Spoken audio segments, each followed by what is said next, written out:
baax a baax Aram Touré xibaaru marax yi li nga xamante ne moom mooy ponk yi gannaaw bàkk bi lay doon.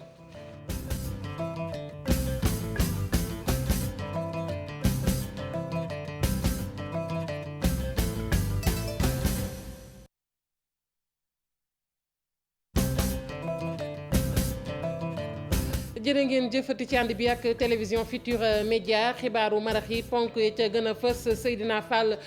Bougazelli sous mandat de dépôt nanu ko guddeem gu njëkk dana ko fanaan ci kaso bu Rëbës gannaaw janoom ak doyen des juges di Samba Fall moom moomu nag topp rek càkkute fukk procureur ba yóbbu ko nag kon Rëbës moom ak i ñoñam ñooñu nga xamante ne ñoom la ñu boolee tuumaal ci mbirum faux billet lanu kaa toppee nag bokk na ci booloo daal di def nag sudul noonu lu soxal wàllug faux billet ba ci nag wàllug ger ñu ngi ko cay tudd moom moomu nekkoon député beneen ponk ci biir xibaar yi kuréel gi nga xamante ni moom moo ëmb ñi taxaw temm nag ngir ñu joxaat leen seenub suuf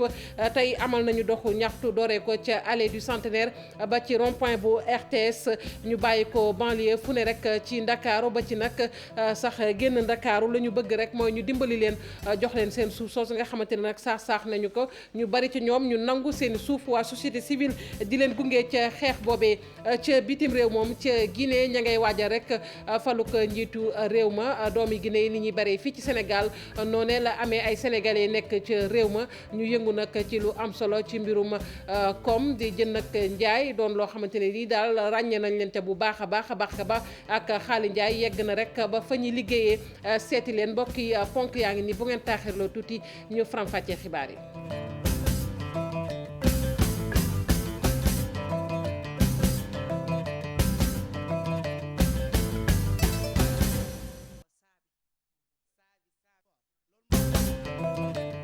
dale nag jàmm ci xibaaru marax yi ni ma ko waxee woon Seydina Fall Bougazelli sous mandat de dépôt nanu ko guddeem gu njëkk dana ko fanaan ci kaso bu Rëbës gannaaw janoo bi doxoon diggam ak doyen des juges di Samba Fall ñu toppee ko nag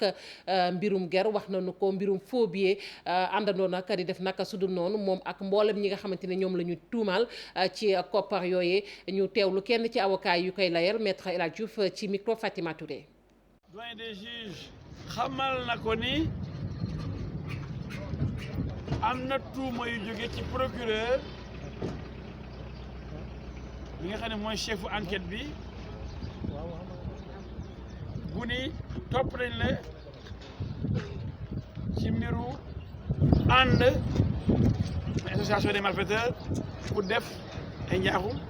nekk ci ay xaalis boo xam ne du xaalis bu baax ak di jéem a seet noo geree ay nit loolu nag dañ ko tuumaal waaye neewuñ ko yaa ko def neewuñ ko yaa ko def mais luñ ko tuumaal la moo tax mu ne ko man xaw ma ndax yaa def wala defoo waaye dama lay téye ndégandeku parce que bu ma la bàyyee léegi mën na indi coow ci dëkk bi. ma ngoog maître El Hadj Diouf bokk rek ci avocat yuy layal ex député boobee di Seydina Fall Bougazelli BCEAO nag di banque bi mi ngi rek sàkku ci mboolem banque yu Sénégal nag ñu sàmmonteeg ak tëralin yi nga xamante ne nii ñoom nag ñi clients yi di clients yi banques yi nag dañu koy faral di am rek ci seeni banque nag mu doon loo xamante ne nag lu gratuit lay doon maanaam service yoo xamante ne kenn du ca fay dërëm ndax dañoo gis ni am na ci ñenn ci banque yoo xamante ne duñu topp loolu lépp loo xamante ne client ba nag warloo na ak ñoom lépp la ñuy fay ko te am na ci yoo xamante ne nag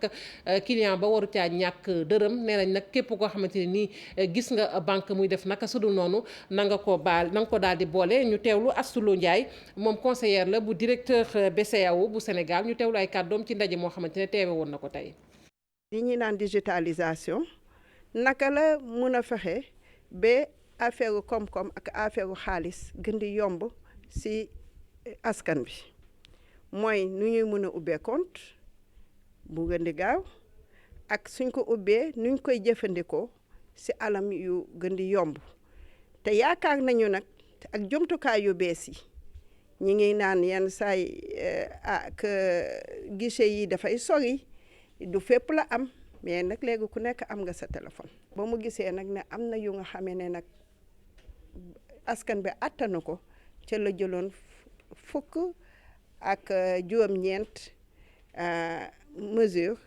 yi nga xamee ne pour yombalal askan bi seen jëflanteeg institution financière yi. bañ ko tëralee nag boobu ba léegi ñun ñi ngi gëstu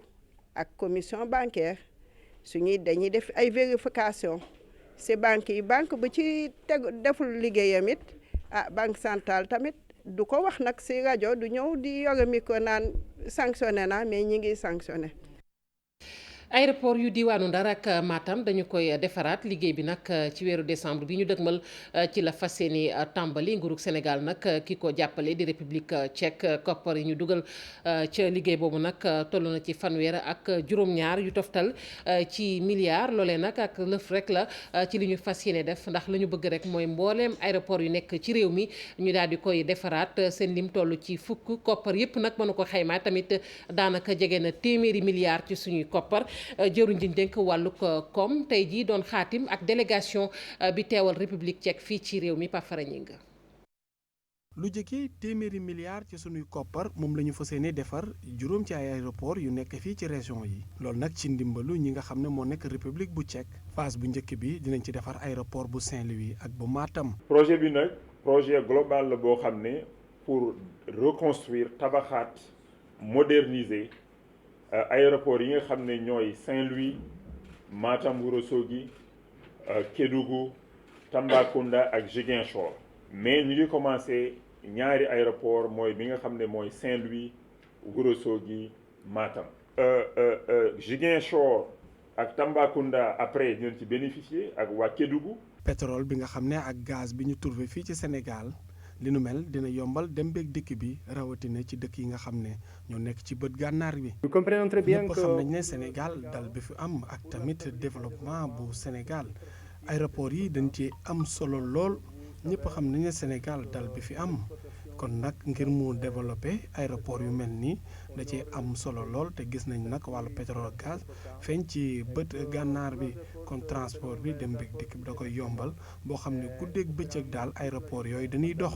mu nekk ndimbal bu rëy ci wàllu tourisme ak li nga xam ne moo nekk transport aérien gannaaw ba nga xam ne jeexal na ñaareelu pàcc bi muy jël yeneen juróomi aéroport région yi nga xam ne nag ñoom seen meññeef daan nay am solo lool li nu mel dina mën a tax nag ñu mën a gën a mën a développer te lii dina mën a tax koom-koom bi tamit daal di baax. aéroport yooyu nag su projet bi paree dina nekk aéroport yoo xam ne ay standards internationaux la nga xam ne guddi bëccëg avion dina fa mën a décoller dina fa mën a atterrir indi ay passagers yóbbu ay marchandises. liggéeyu aéroport bu Saint-Louis ak bu Matam ñu fas yéene koo tàmbali ci weeru décembre bi di ñëw app bi nag ñu jàpp ko ci benn at. liggéeyaat aéroport yooyu dina toll ci juróom-ñeent fukk ak juróom-ñett ci ay milliards ak lu toftal ci gafaka Sénégal ak ñi nga xam ne ñoo nekk ay partenaires am. Pafara ñi ngi ñu lay jaajëfal ñii dañoo toj seen i kër ñi ci des ñu nangu seen i terrain ci neen joxuñu leen dërëm ñooñe nag ñooy ñaxtu tey jile bootu ci kuréel rek amal doxub ñaxtu boo xamante ne ci allée du centenaire la ñu ko def ba ci rond-point bu RTS société civile nag gunge leen ca bu baax a baax la ñu sàkku tey ci kilifa yi rek mbaa boog ñooñu nga xamante ni ñoo leen yóbbee loolu mooy nag ñu jox leen tey ci lu ñu jàpp Abi Faye yu subaru lii la ñuy sàkku ay suuf ñu delloo leen ko maire ba futtu la ñu def ci autorité yi membre yi fare ci collectif des victimes d'expropriation ñoom la ñu bëgg moo ñu delloo leen suuf si. danoo liggéey ba bëgg a dee 4 heures du matin ngay xëy man maa ngi doon yëngatoo fi Grand Moulin gii lu ne dañ naa ko ci àdduna ci saako aw ma lu may lenn ñu nangu ko toog ma toog amatuma lenn maa ngi bay tey njaarim laa jógee ci tool ya ay waajale lii métti na de. nañ jàppale waa Tivaouane Peulh tamit ndax fu mu nekkee nii suñu doom yaa ngi nii gis nga sama doom bii nga xam nga kii waroon na dem jàng ci école ba waaye ñàkk xaalis moo tax demul école fu mu nekkee nii 2 mois fayuma location. ba tax na itam seen i pancarte lañ yor bind ci seen i nakara ki seen i bëgg-bëgg dox ñaxtu ci allée du centenaire gi. buñ ñu tojee kër jàmbur li mu def acte bi mu def jëli pénal la bu ko nit defee nga yàq alalu jàmbur dañ laa war a jël teg la si yoon mais doo yàq alalu jàmbur ba pare ñu bàyyi la di la may ay liberté provisoire rek da def lu nekk. dañu leen di neewal doole jël seen alal yàq ko toj ko bàyyi leen ci mbedd mi ñii amoon fu ñu dugg ñii seen i mbokk fat leen. ñoom ñi ñu nangu seeni suuf ñu ne xalaatuñu benn yoon teg xeex mi ci suuf. suufu gàddaay ku fa taxaw da nga koy defar pour ñun dañuy jël suñu bakkan ñun ñu jaay la ko parce que duñu am suñu alal kenn di ko jël di ko yàq ñu nangu du bàyyi. day def waxet par rapport aux 20 hectares loolu moo waroon tey ñun bañuñu 20 hectares yooyu tey nañ ko def cimetière nañ ko def Bakhia 2 du Tivaouane Peulh ñun kenn ku ci nekk ci ñun suñuy jaboot suñu ay doom suñuy mbokk dinañ fa joxe suñu ay bakkan. takk der yi ñoom ñoo leen wër ñi takk ay morceau yu xonk ñee sax dañ ko mujjee sol jeexalee seen ndoxu ñaxtu gi ci rond point RTS ak i pancarte yi ñi bind seen i naqar ngir rek ñaawlu salfaañe gi ñu salfaañe seen suuf yi. Habib Faye ñaari weer ci ginnaaw marché Castor soppi woon na xar kanam waaye tey dellu na rek mel na mu meloon li ko waral jaaykat yu ñu fa jëlee woon ñoo delluwaat nag toog tanaañ amuñu fu ñu jëm ñoom nag la ñu bëgg rek mooy ñu jox leen am site benn site de recasement lu ko may ca marché boobu la ñuy toog di daan seen doole dañu ci ànd ak Fatima Touré yu Subaro. ba ñu defee opération de déguerpissement fële ca marché Castor mu mel ni rek jaaykat yi dañoo dellu si waat waaye nag bu ñu sukkandikoo ci seen i kàddu ñàkk pexe rek moo leen fa teg. dellu si waatuñu pour ñàkk jom dellu si waatuñu pour leen dañoo dellu si waat pour ñàkk pexe mais ay gor pire ñoo fi ne xam nga ni sa moroomi doom sa moroomi rak buñ lay dàq ngay daw te bu ñu demee nga dellu si waat dog ñàkk jom ay gor dëgg ñoo fi nekk. am na lii kenn bëgg ko te chaque jour dañuy fay 200 juuti 200 yu doy yu wow koŋŋ la ñuy fay boole dañuy daw ñuy dàq ji bu ñu demee ñu tegaat suñ leen séenee dañuy mel ni ay fitt laa la wax nii di daw. saa bu ñu xëyee dañuy dagg juuti 200 francs mënut a ñàkk su oto ramas bi ñëwee ñuy daw di dem ak a dikk. même constat nag la ñu def ci parc bi nga xam ni mooy jaay légumes. parc boobee sax municipalité bi dafa waxoon ni dafay amal benn projet waaye nag commerçant yi ñoom nanguwuñu àddu ci mbir mi.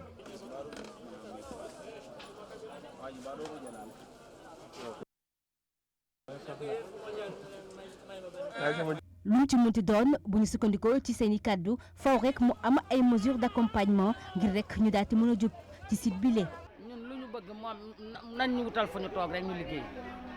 fu ñu liggéeyee rek. moo ñu gënal buñ ñu mayee trottoir bi baax na buñ ñu defalee ci kawet ñu toog fa liggéey. nit ki boo ko yëkkatee da nga koy teg ci bërëb boo xamante ni tey xelam dina ko dal jëlee nañ leen ci marché bi ne leen ñëw ñu teg leen ci marché jëlee nañ ci marché bi ne leen yóbbu ci beneen marché ñu mën faa travail liggéey daan seen doole. tey nag jaaykat yi tiis ak njàkkare la ñu nekkee ñoom nag direct daati woo ki nga xam ni moo di maire bu Dieuppeul Derklé mu daat leen di jàppale ba nga xam ni dinañ trouver ay pexe ci ni mu gën a gaawee. ñu des ci jaba yi bi yoon nag wax rek ci gerte geek njëgum kilo bi ñu ne nag dañu ko war a tëral nag def ko muy benn su ko defee kenn du am sañ-sañu nag soppi ko Serigne Mboup moo ni gisee ne bu sañoon nag nguurug Sénégal dana teel a jël ay matuwaay ci njëgu gerte gi moom moomu nekkit njiital chambre de commerce bu Kaolack ndax loolu dafay tax sax ñii di baykat yi nag mën a déggoo ak commerçant yi ba ci opérateurs yi waaye bu sañoon tamit port bu Kaolack ñu dragué ko su ko defee bato yi daañu fa mën a jógee ngir wutali Chine ñu teewlu ko moom Serigne Mboup. ma ne ci àdduna bi prix arachide dañ koy fixé moment ba ñuy bay ndax baykat yi ci àdduna bi yëpp Amérique baykat bi bala moo ji jaay na gerteem waaw signé na contrat xam nga boo bàyyee ba baykat bi pare nga doog di fixé moom mooy yow yaa ngi bay mais xamoo looy jaayee et yaakaar naa loolu prix de revient ci ñun ñuy jaay dañ ne bala ngaa def dara calculer prix de revient yi dafa nekk habitude mais yaakaar naa mën nañ ko niñ koy fixé léegi mënoon nañoo réunir jëpp paramètres yëpp fixé ko bu boobaa tey boo demee ci baykat bi tey mën na jaay gertam sinon dañ ko bàyyi aveuglement nit ñi dañ koy jënd informellement ci mbëppat bien sûr bari na baykat yoo xam ne ba ñuy ji jaay nañ mais dañ ko jaay ci loo xam ne ni basé wul ci benn calcul. beneen bi ki des moom mooy utiliser voie maritime bi gis ngeen géej gi amul tali boo ci def amul pont booy def amul police boo ci teg amul dara amul investissement route la bu yàlla teg bateau bi tamit li benn bateau di jël 40 camions mën na koo jël amul problème environnement amul risque d'accident amul dara 1922 1600 bateau ñoo jóge fii jël gerte fi ne tey li fi nekk ci gerte yëpp 500 bateau mën nañ ko jël nañ ñu dimbale port bi président de la République def na ci lu am solo et je pense que le nouveau ministre di ko féliciter et donc très bientôt ak COSEC dinañ ñëw ba nga xam ne nii port bi dana mujj à partir de fii ñu jël gerte gi yóbboo ko fi ñu koy yóbbu ndax COSEC def na ko Ziguinchor et je pense que dana ko def pour. lu soxal gerte kemb googee sax xam nañ ci yaakaar bu baax a baax nag campagne ren bi daal dana wute ak bi weesu ndax ñu ngi wax sax lu toll ci ñeenti téeméer ak juróom-ñaar fukk ak juróomi junni ci tonne kon mbébét nañu jaay ko mu wute ak at mi weesu ndax kon lu boobaa lu toll ci ñaar fukki junni ak juróom ci tonne kon dana ca yokk collectif bi ëmb producteur ak exportateur yu gerte gi ñoom ñoo ko wax ci benn forum bi ñu doon amal Ibrahima Diamé Fally Gueye. ñeenti téeméeri junni tonnes ak genn wàll la ñu defoon exportation ci atum daaw ren ci les collectifs des exportateurs de graines d'arachide fas yéene kon dem ba 475 000 tonnes bu ñu sukkandikoo ci kii di Habib Thiam marché bi favorable na bu baax a baax ngir exportation yi mën a jaar yoon béykat yi gis ci seen bopp. lii waral gerte di am solo di cher mooy ñi ko bëgg nañ bëri rek parce que soo amee sa marchandise fukk bëgg ko te yor yaa ko yor yaakaar naa ne ku ci nekk di ko xëccoo ku ci nekk dina proposer prix bu nga xam ne aussi suñ ko proposé mooy nekk li jëriñ béykat ci loolu lañ nekk nañ ko compétir ci le marché ñëpp bokk ñu jëndandoo béykat bi mun a am dara. ñeenteeli forum bi li waa COPEGA doon organisé ñii di béykat yeeg opérateur financier yeeg économique yi teewee nañ ko waaye itam ñii di waa conseil sénégalais des chargeurs ñi fas yéene jàppale exportateurs yi ci seen i liggéey. mais kuy wax exportation wax transformation wax yeneen i xeet donc suñu ñëw tey dañu ñëw participer ci forum bi pour joxe suñu xalaat. mais également li ci ëpp solo ñu ngi ciy waxtaan depuis 1 an ak waa COPEGA pour présenter waale leen ci biir forum bi également li ñu tuddee bourse de l'arachide. exportation baax na dégg la bu ñu sukkandikoo ci waa COPEGA ndax day tax njëgu gerte gi gën a yokk béykat yi yëg ko bu baax a baax ci seen poche waaye nag bu ñu sañoon nguur gi def industrialisation rurale maanaam installé ay unité de transformation yu nga xamante ne gerte gi ñu yóbbu bitim réew de ñu mën ko transformer sur place bu ko defee mu gën a am valeur marchande. gannaaw gerte gi ñu wax rek ci ceeb bi fële ca Goudomp du yàgg nag danañ fa amal rek benn usine boo xamante ne nag dafa yëngu ci mbirum ceeb ak bu noppee ne ci def rek ba gën koo liggéey mu gën a ñoŋ jëruñ ji dénk wàllu mbay mi nag moom moo yëkkati yooyee kàddu ca Goudomp lu soxal sax usine boobu liggéey bi kon tàmbali na ndax ña nga ca chantier ba waaye gis na ne foofe nag mbay ma am na doole bu baax ba tax na moom jëruñ ji nag ne nguurug Sénégal daal dana gën a taxaw ngir gunge baykat yi ñu teewlu ko moom Moussa Baldé ci micro Bakary Konté. département Goudomp soxlul nga nekk agronome ne pour xam ne fii mbéyum ceeb vraiment am na fi doole léegi dañ koy gën a dooleel gis nañ léegi dañuy am rizerie pour fële fii ci Kougne rizerie boobu mun na jël presque département bi yëpp donc dañuy ñaan nit ñi léegi ñu faral di utiliser loolu day yombalal liggéey jigéen yi te loolu day permettre aussi boo munee am ay surplus de production nga mun ko jaay parce que dañ koy defar ci transformation yi nga xam ne dafa mucc ayib. léegi li ñu gis aussi am nañu batteuse commencé nañ gis batteuse ci faro yi gis nañu rizerie am na li ñu bëgg mooy loolu ñu tas ko ci région Sédhiou yëpp ñu gëm nañ nag fii ba at yi neew war nañu mën a encore def jéego yu gën a mag pour que Goudomp ak région Sédhiou li ñu war a def ci autosuffisance en riz ñu def ko ba Sénégal yëpp gis ko.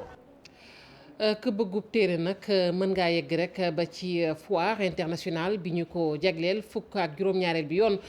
ñu koy amal ni ki ren ji nag foire boobee ubbi ay buntam mu soxal mbirum téere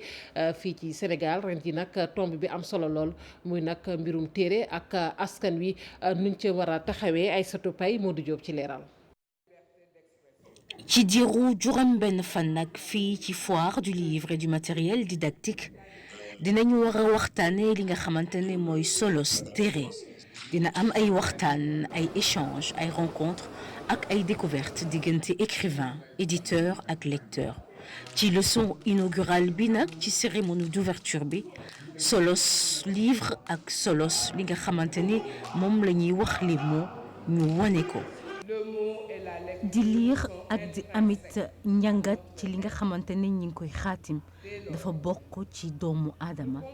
ba tax nag suñu waxee téere war nañu war a xam rôle bu am importance bi nga xamante ne war na ko mën a am ci dundum doomu aadama ak it ci citoyenneté ba tax na nag loolu mooy tey suñu objectif ci leçon inaugurale bi wane naka la téere di tabaxee li nga xamante ne moo di citoyenneté ba tax nag ma am contenté présider li nga xamante ne tey moo di leçon inaugurale bi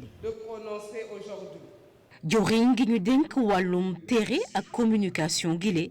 gis ne téere outil de promotion ngir rek wane li nga xamante ne moo di citoyenneté. Participe du domaine de l'être. Quel objet à la logique de l'être et non à celle de l'avoir. En ce sens, son rôle est déterminant dans la construction de notre citoyenneté. Il souhaite être des responsables soucieux de maintenir la communauté unie dans une commune volonté de la vie commune. Vous avez parfaitement raison, Madame, professeur Ramatoulaye Diagne.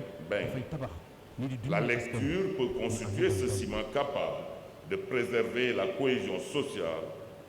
contre tout genre de fracture. dëkk yu mel ni Sénégal nga xam te ni dañ ko xam ci wàllu culture ñëw bokk ak moom ngir ñu taxawal rek moo di ab projet bu wàllu culture bi nga xam te ni Guinée da ko yàgg bëgg. ay raaya ñu jël ko nag jébbal ko ay ñi nga xamante ne dañu xarañ ci wàllum téere ñi nga xamante ne itam ñoo di les éditions Maguilène ñu tabb leen lauréat du prix de la FILDAK 2019. ay surtout pay cant ak ngërëm ñeel na la woteek njiitu réew bu Guinée nag ni mu soxalee doomi réew ma noonee la soxalee doomi Sénégal ya fa nekk ndax bari na ñu féete foofee ca Guinée di daan seen doole nag ñuy topp bu baax a baax woteek faluk njiitu réew ma ñu ca bari nag ci doomi Sénégal yooyu di yëngu ci wàllu njënd mi ak njaay ma Barka Ba ak Xaali Njaay ñoo leen seeti woon. tolloog ci lu jege fukki junni doomu adama sénégalais yi ci Guinée Bissau ñoo ngi bàyyi xel bu baax ci élection yi ñu dëgmal foofu dimanche. donte ñu ngi yëngu ci banqaas yu bari ci njaay ak jënd lañ leen gën a ràññee rawatina ci marché Bandem bu gën a mag ci capitale bi bu dee coowal élection yi lëmbee na réew mi tamit Cheikh Khoule moom tiitul dara. élection yi bi mu commencé ba léegi affaire yi moom ni muy déroulé du problème du benn étranger wala sénégalais bu fi nekk bu am benn jafe-jafe muy dund ci réew mi waaw ci liñ fi gisagun wax dëgg yàlla ñëpp a si jàmm ñu ngi nii xëy nañ ubbi si nañ ñu ngi kaf ñu ngi ree ne ci jàmm di ñaan jàmm jooju yàlla eggale ko ci jàmm. marché Bissau moom à chaque fois bu ñu tolloon ci moment bu mel nii du nekk comme ak yeneen période yi parce que instant yi ñu ngi nekk ci waaj décembre ñu bëri marché bi dañuy def ba mu bàyyi 1 mois yooyu noonu bu desee ay 15 jours rek ak décembre bi ci la dëkk bi di doxee ci lay gën a dox waaw mais nag nii moom wax dëgg yàlla ci lañ nekk yàggoon di nekk moom ay ndànk-ndànk waaw ñu ngi liggéey daal ñu ngi si jàmm. waaye ñenn ñi ci jaaykat yi. ñoom gisatuñu seen bopp ci marché bi. ñun nag biñ nekkee Bissau xaw na yàgg tuuti mais daal régime biñ gis nii xaw na doy waar presque 5 ans ngi daal affaire yu xawul dox noonu daal ñu ngi ñaan yàlla nag élection yi ñu jëm kii toog changer dëkk bi parce que métti na trop daal vraiment. dëkk bu njëkk ba macha allah nit ñi ñu ngi doon gis seen bopp mais man vraiment sama côté ak ñi ma nekkal nii daa nga gis sa bopp sax mais ni nga daan gisee sa bopp ci yeneen régime yi ñu fi nekkoon ak léegi ça fait 2 quoi. marché bi doon na fi gën a dox xaalis bi moo circulé wu da ngay toog soo ba nga doo gis sax xaalis quoi loolu mooy problème xaw ma dañ dul fay nit ñi xaw ma mais nit ñi daal ñun niñ daan gisee suñu bopp ci liggéey bi changé na trop quoi wax dëgg yàlla. mu wute lool ak soxna si di def commerce diggante Istanbul ak Bissau. amoo fi benn problème mu fi am benn problème daa mel ni maa ngi Sénégal rek damay dox ci dëkk bi di dégg seeni làkk di dem fu ma bëgg a dem di dem di génn dugg fu ma bëgg a dugg fu ne ministère yeeg yëpp dama fay dugg di jaay aw ma benn problème Bissau daa mel ni maa ngi Dakar di jaay moo fi amay client bu ne net am naa ko fi client bu ne boo yaakaar rek am naa ko fi neex na trop business bi dafay baax dox na fi Bissau saabi neex na trop. askanu Guinée Bissau yëpp di xaar nu mbir yi nar a tëddee ci élection yi nga xam ne CEDEAO dina ko saytu bu baax. mu ngoog Barka Ba envoyé spécial fa fee ca Guinée Bissau mbokk yi fii la ñuy tàggatoo ak yéen ci xibaaru marax yi sant leen gërëm leen bu baax a baax Aram Touré ma bàyyi la rek nga wéyal yow it ci soir d'info